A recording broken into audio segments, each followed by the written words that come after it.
એટલે એ રીતે જોવા જાવ તો આ બેલેમનું જે સંમેલન હતું એ સુપર ફ્લોપ કહેવાય.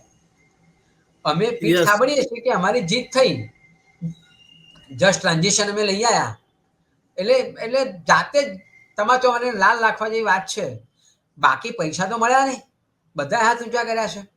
તમે દુબઈમાં પણ તમે ફોસાઇલ ફ્યુઅલ ઘટાડવાની વાતમાં પણ એમણે સૈદ્ધાંતિક સ્વીકાર કર્યો, લોસ એન્ડ ડેમેજનો સ્વીકાર કર્યો, પણ કંઈ ઘટ્યું નહીં.